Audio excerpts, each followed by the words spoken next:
Hey everybody, thanks for joining us again.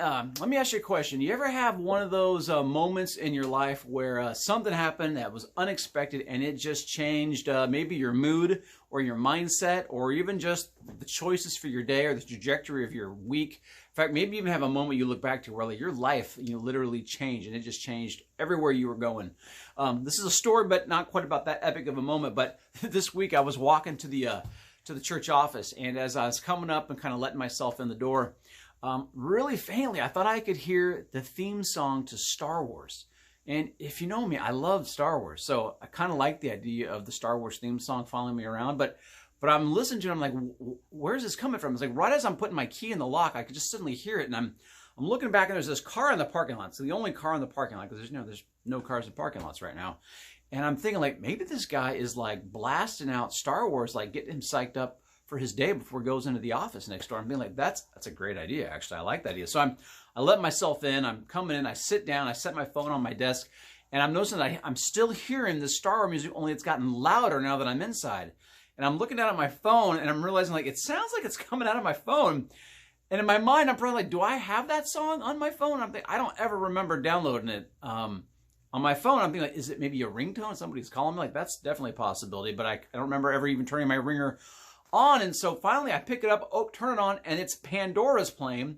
And somehow I have like butt dialed Pandora and managed to butt dial the Star Wars theme version of it, which I didn't even remember having on there. And frankly, it was amazing because if you know, I've got 3 teenage daughters and they use my phone all the time. I don't recognize half the people on my Pandora. And so I just got hit with this like Star Wars theme song, which was like this bizarrely an awesome motivator. Like it changed the whole way my morning was going. Like I got all psyched up, felt like I was Luke Skywalker ready to go blow up a Death Star again. Got me all psyched up to take on my own personal Death Stars, writing sermons or responding to email. It didn't matter what it was. I was psyched up for my day. Like it just totally changed my mindset. It was awesome. And it's so cool because like on a much, much bigger scale than that, we just read Acts chapter 2. And we saw these people who have come to Jerusalem for this holiday called Pentecost, which is a cool week-long deal. It's a ritual. It's a tradition for them. And they encountered Peter preaching about Jesus and what he accomplished on the cross and that he rose from the dead and that he's really the Messiah and the Son of God they've been waiting for. And it becomes one of these unexpected moments for these guys that changes not just their morning, not just their week, but their life. They repent. 3,000 of them get baptized. They come together for the first time as the church. But here's the wild thing. That week of Pentecost ends and none of these people go home. And they're all from out of town because they heard languages. Remember, they heard them speaking in language from their home countries.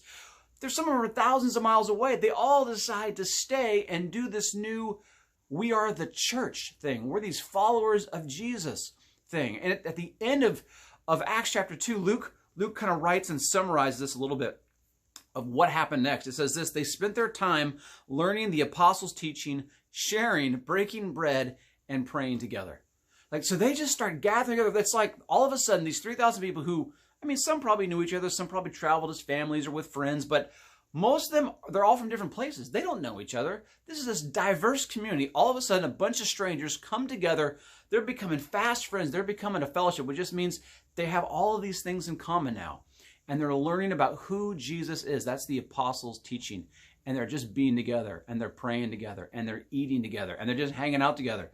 And it says this: the apostles are doing many miraculous signs, and everyone felt great respect for God. So the apostles are doing these awesome things like Jesus did. They took the same kind of signs, these healing signs, and he's doing it in the same place Jesus did it, which is hugely important as this is starting, that people are recognizing, hey, these are the same things that Jesus guy did, that Jesus guy that we crucified. That's part of their message. Remember, you crucified him, but it was all part of God's plan.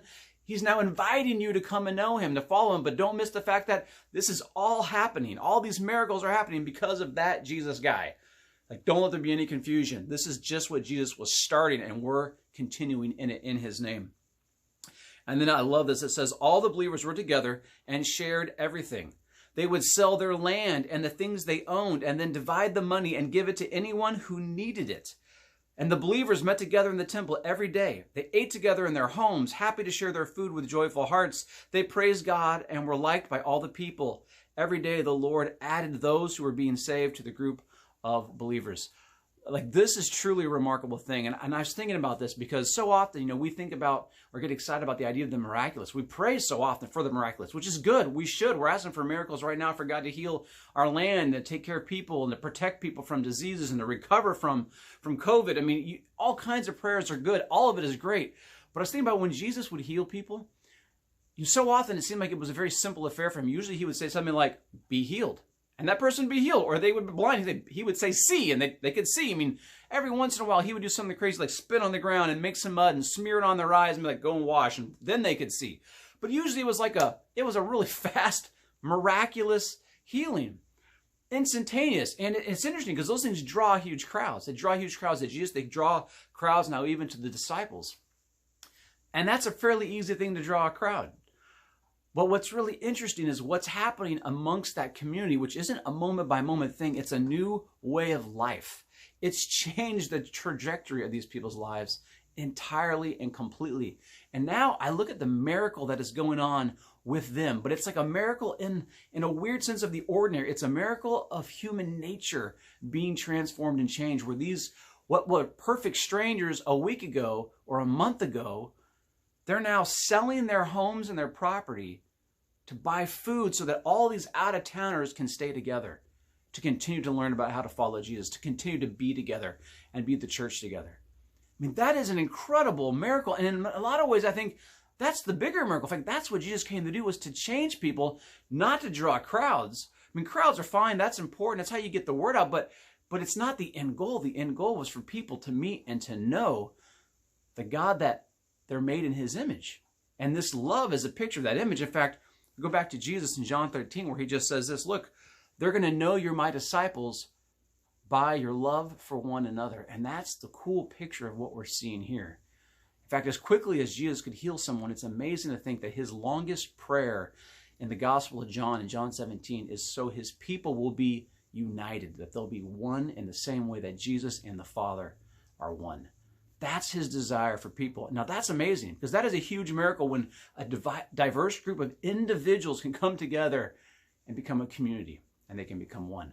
But that's what God is wanting to do. And I love this because even though right now we aren't meeting together, we can't gather together in the exact same place, that we're meeting over Zoom, that we're meeting on Facebook or YouTube, we're meeting in the best ways we can. But this season of our life is going to pass. I mean, the church has withstood, all kinds of crisis, all kinds of diseases, right? All kinds of epidemics have come and they have gone. For that matter, empires and nations and governments have all come and gone. And the church has remained, and generations have come and they've gone. And the church of Jesus continues to remain, and it remains around the world to this day. And it continues to do what God made it to do. And it's an awesome thing to imagine that there is a worldwide church of Jesus Christ that continues to go forward, but we get to see the picture of how it starts.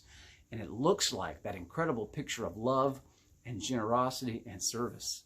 And so we are here as the church. We're here as the followers of Jesus for this generation to continue to show more and more people how to follow him. So how awesome and exciting is that? I think it's amazing. And it's incredible how God is still at work and wanting to do these things. And he can still do them even though we're in quarantine mode. He can still show us ways in which we can serve and love and be the people who do that. And I love how many people have offered their generosity in this time to our church, to people in need around the church. It's amazing to see how this generosity has spilled out into the community. It's a great thing. You guys, I just want to say, we got a fun stuff coming up this weekend. I'm looking forward already to Sunday, and we're going to be starting a new series. We're just going to be talking about why worry, because, worry is natural and everywhere, but it's going to be awesome for us to get to look at some of the incredible, powerful words of Jesus and the things he still wants to do and to show us so that we don't have to live the life of worry.